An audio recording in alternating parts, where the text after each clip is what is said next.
Roses symbolize love, beauty, power, sensuality, and mysticism.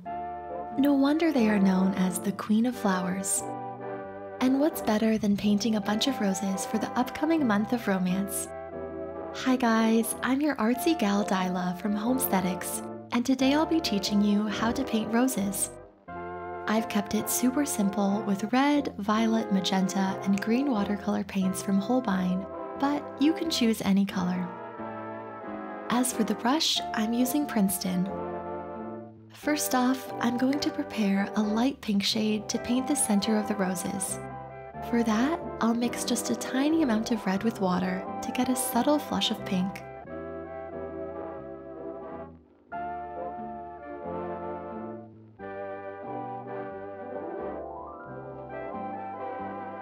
You can use magenta too, but I like to stick to basics when making new shades, so red it is.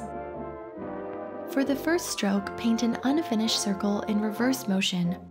Doing so will make the stroke look more natural, and that's the look we want. Next, we'll make petals around the circle. You can switch between thick and thin strokes or use different sized brushes. I'm using the Princeton Velvet Petals brush and changing the pressure of my hand to make different types of strokes. For thinner strokes, I use the tip of my brush, and I suggest you do the same. To make bigger petals again, I suggest starting with lighter shades and then thickening the consistency of the paint for more layers. Simply add more red and magenta paint and decrease the amount of water in the mixture.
For the second rose, you can repeat the steps and change up the colors if you wish.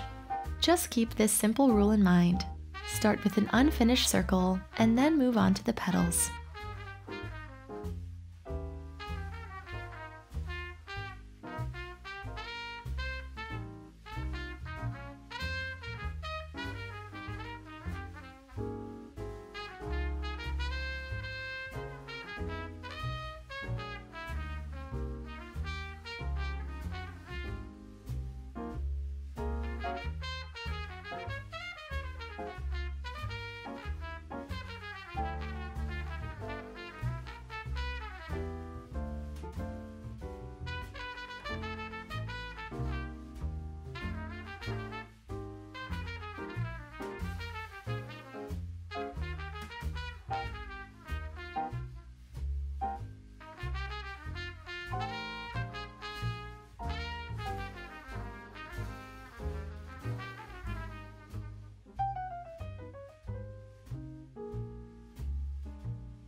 Once the roses are complete, you can go ahead and paint the leaves.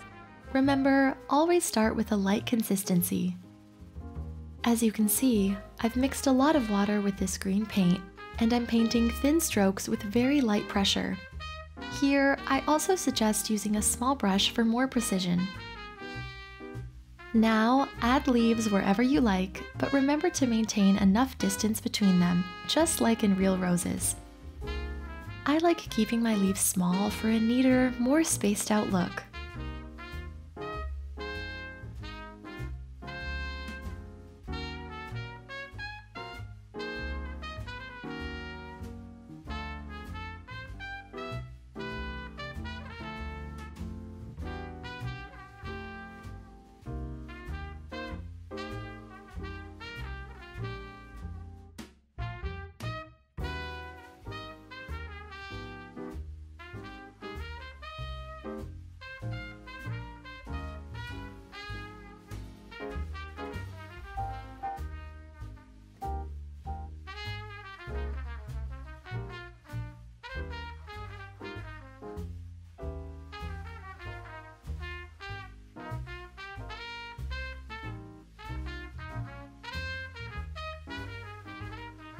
For the second layer, create a darker shade and paint in the details on the leaves.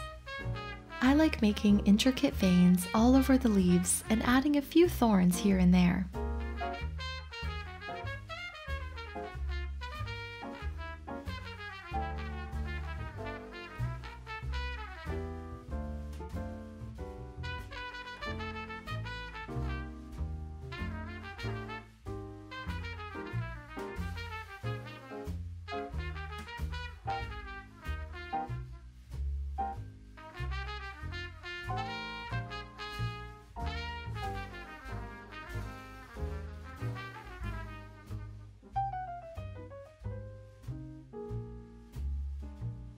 Finally, use a small brush to make little buds around the roses. Although these are easier to make, I still start with a lighter consistency to keep mistakes at bay. This way, even if you do mess up, you can always cover it up with white paint.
And that's it!